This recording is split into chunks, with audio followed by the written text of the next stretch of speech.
Welcome to another of our interviews with people acting for VML. Today we have with us Darren Gibbons. Darren has taken many roles with the VML charity, and I'm interested to speak to Darren about how he got interacting and how he sees his future. Good afternoon, Darren.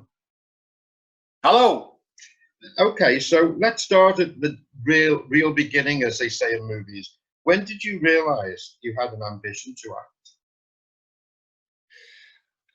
Quite late, really. I joined VML basically to sing. A friend of a friend introduced me to VML. I came along, and it was a very different model than what we've got now. And it was basically just like vocal performances. And then we did the Our House musical, Madness. And I landed the part of Harold Pressman, which wasn't a major role, it was a minor role, but it was one of the villains. And it went from there, really, and I just enjoyed the whole process of it. And at the end of it, that was it. I've been bitten by the bug. Well, as producer of that show, I remember standing in the wings each night and watching the production unfold. And you seemed to get more and more confident as the sort of run went on. You started off rather nervous, as I think most people new to the art form do. And then it does get easier. And then when you get the bug, you can't let it go. What else did you get from, apart from the, this surge in ambition to act? Was there anything else that you took away from that first production in terms of personal life, maybe, I suppose, and what it does to you? Yeah, one thing I found that it gave me was a lot more confidence. I've always come across as a confident person, but I think everyone has their own, small insecurities and whatnot and so forth. I've worked with the public for a long time in my day job, as I call it. So I've had a certain amount of confidence, but to actually get out there on the stage and do it sober, which a lot of people, wouldn't be able to do. Yeah, that really helped me. It's really helped me with my confidence, definitely. Okay, so tell us, what have been your best experiences in coming into this industry, which is completely different to your day job? What have been some of your best experiences? I suppose a lot of it is the camaraderie. I think when you're with a cast of people for an extended amount of time, you do build up a relationship.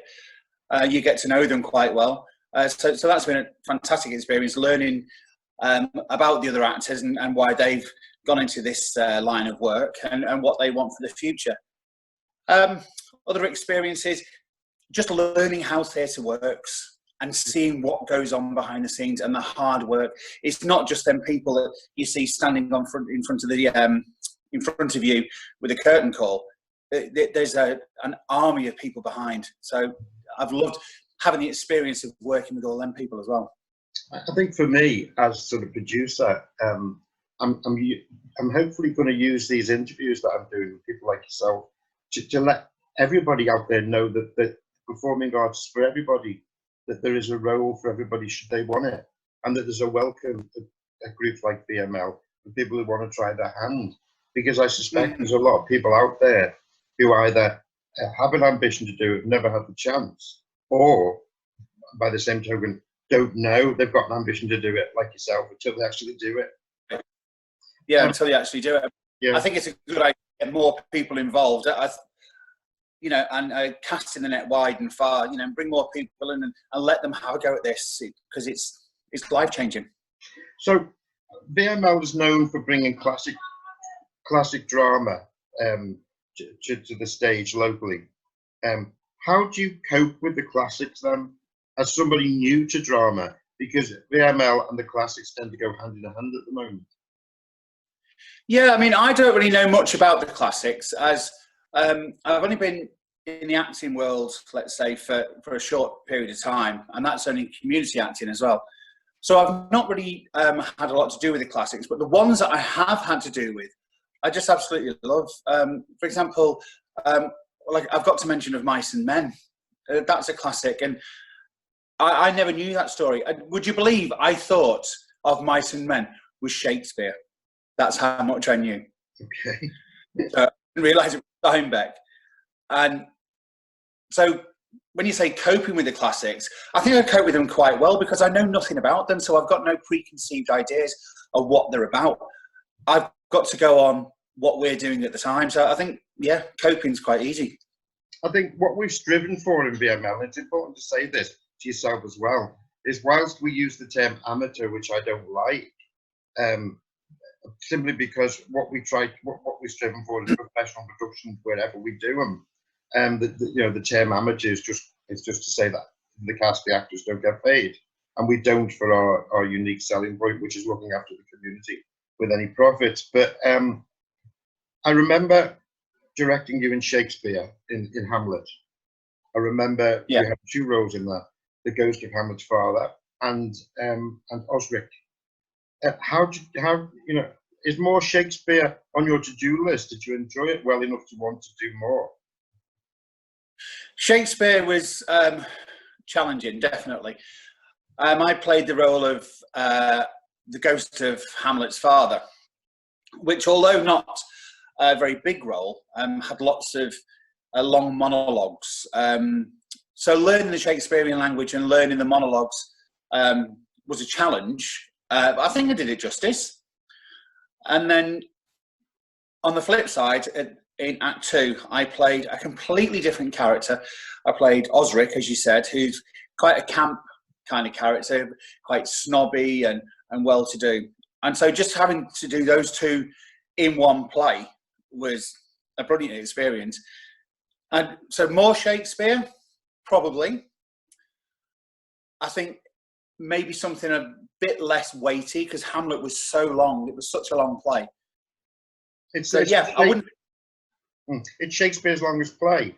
But can I just say, and we go back to sort of character work here, in the sense that you say that Osric was camp, flamboyant, and snooty. He doesn't necessarily have to be. That's how you played him. That's how you found his character, and that's you putting something of yourself into the classics without actually realising you'd done it. I suspect and it shows. Sorry, could you say that again? Your mic's breaking up. Well, that's how he sort of like, it came to me from the page. Like there was one line where Ryan, who played Hamlet, had to turn away when I said it, which was, he could be the card or the calendar.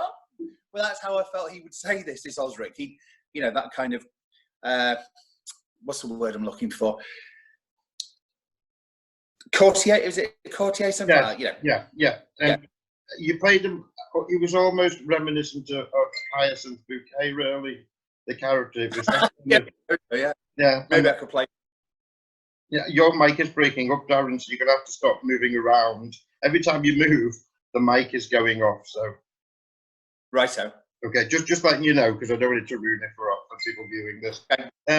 Okay, so going back to the classic then, and I'm asking you this for a reason, and I think you'll understand when I ask you.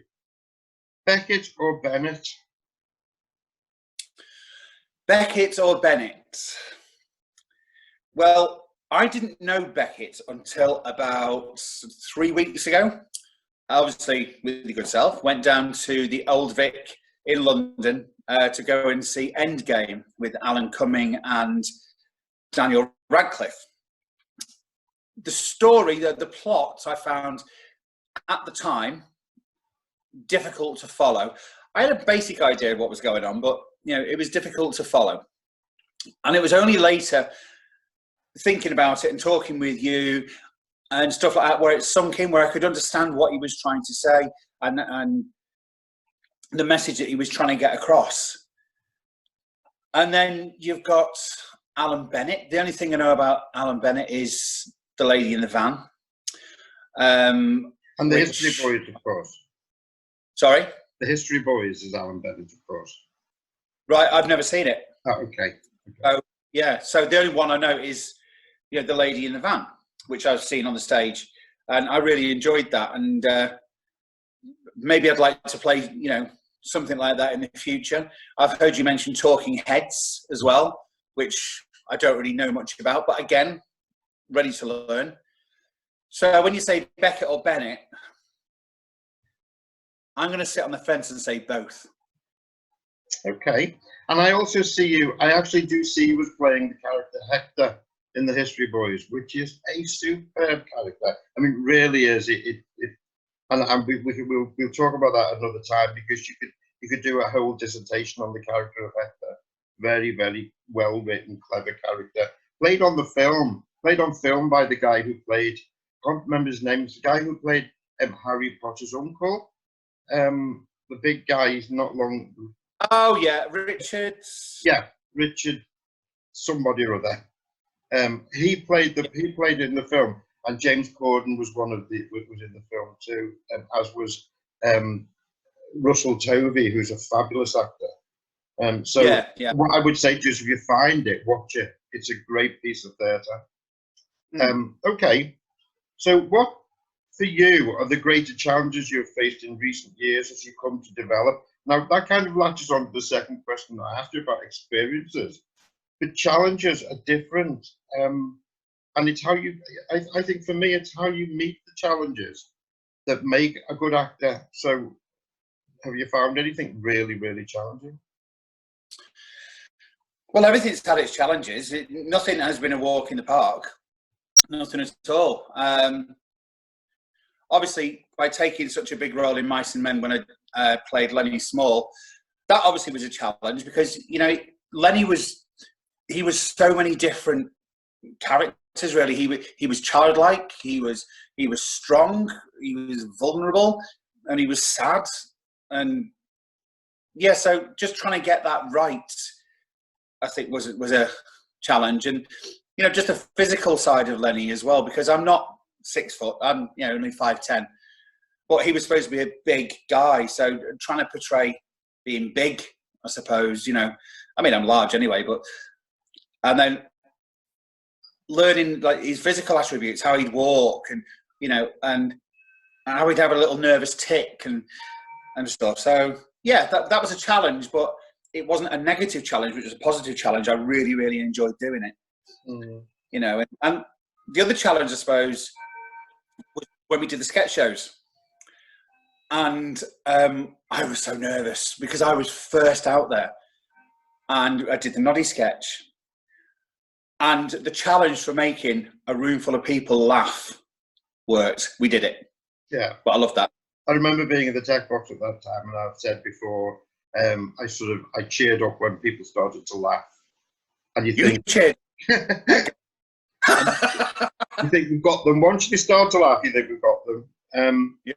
I was nearly having a heart attack out there. But yeah, once they started to laugh on about the second line, so I thought, oh, thankful. Yeah. Do you have any acting heroes or others you'd like to emulate in either the approach or the roles which they've undertaken? Particularly the approach, people who impress you as an actor? I wouldn't say there's any one particular person who's an acting hero. Let's go back to Endgame. When I saw that, both Alan Cumming and Daniel Radcliffe absolutely, blew me away.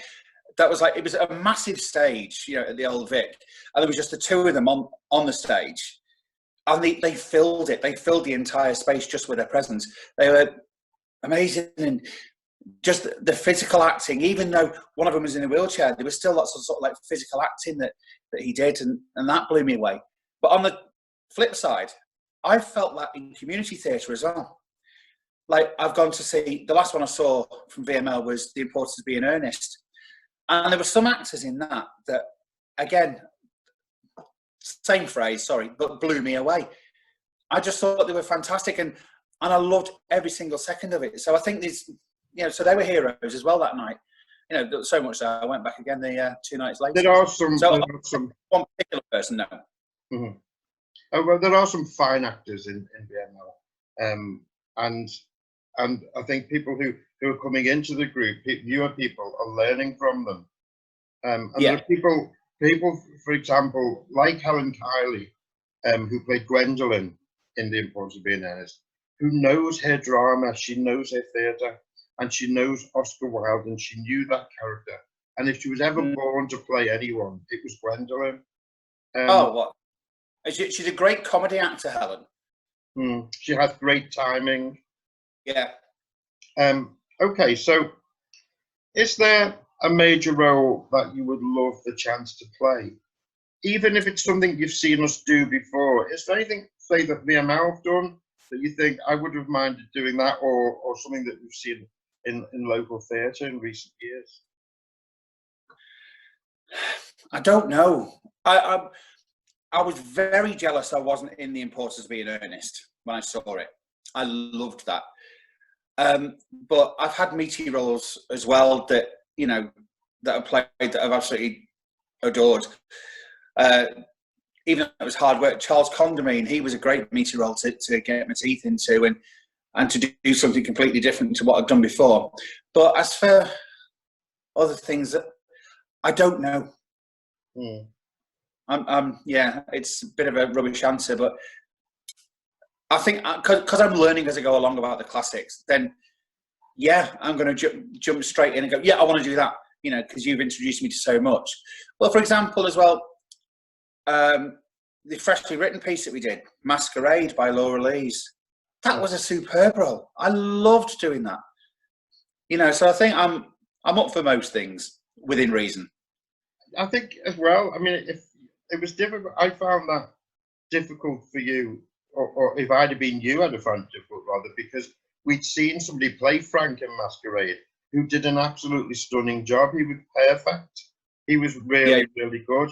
And then because we'd seen it so recently, we saw it in August, and then we were doing a production in early December, because we'd seen it so early. You had to still find the character yourself, but be mindful of the fact you were falling in his shoes a bit, because the author and the family were going to be there.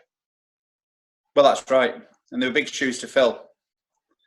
But I enjoyed working on that. I think that, for me, is one of the most enjoyable times I've had with VML as a producer, because it had a social message. And I think for drama, to be able to make people laugh and cry, and to carry a really important message as Masquerade did, you're doing a job. You're providing a service as well as an art form. You wake people up to things that have gone before, and if you do it well, you know, it's just a really nice feeling, a nice achievement. Okay, so 10 years time, where do you see yourself? In 10 years, crikey. Well, I don't know, with the acting, it's something I've got a great ambition for. It's something I really, really want to do. It's not something I want to class as a hobby. I'd like to get more into it. I'd like to know more about it. So within 10 years, hopefully, I would have had some professional work and see where we go from there. But do you think?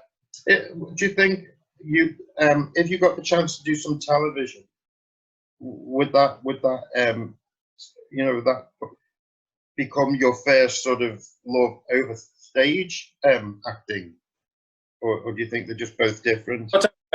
Because I've never done it. I've only ever done stage, and obviously with stage you get that instant gratification from the audience and stuff. So I've heard a lot of professional actors say that, you know, the stage is their home and that's where they prefer to be. But television, I haven't got a clue, but I'd like to find out. Well, this is the third of these lockdown interviews that I've done so far with people who have acted or performed with us. And I've always given them, with the two before, I've given them what I see as their quality for what we're doing, their personal quality, what they bring to VML, if you like. And for me, your quality is your willingness to want to know more, that you don't just want to stand on a stage for the sake of it. It's not about that. It's about learning the craft. It's about opening yourself up to Beckett and all these people who have gone before. Yeah, well, uneducated in that sense, you know, with theatre and plays and things. It's not something that I ever immersed myself in before now, but now I've found it. I want more. Yeah. So so from a personal point of view, do you have any advice for anyone wanting to act or wanting to be part of VML? Particularly part of VML because it's, you know, it's our company and it's a brand that we're growing, and we're looking after people who other people you know, might not. I mean, we're a diverse group. It doesn't matter whether you have experience or not with VML. We'll nurture you. So do you have any sort of, you know, any advice for them? Well, do it if that's what you want to do. If you have an ambition to either act, be behind the scenes, do direction, do scenery, whatever, do it.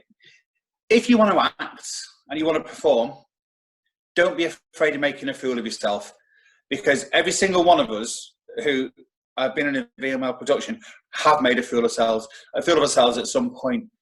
I mean, when I first joined VML, I used to be petrified walking into that room, you know, and then within a couple of weeks, I was, you know, quite chilled out.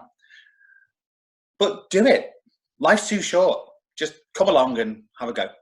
And my last question then is, why VML and not any other company locally?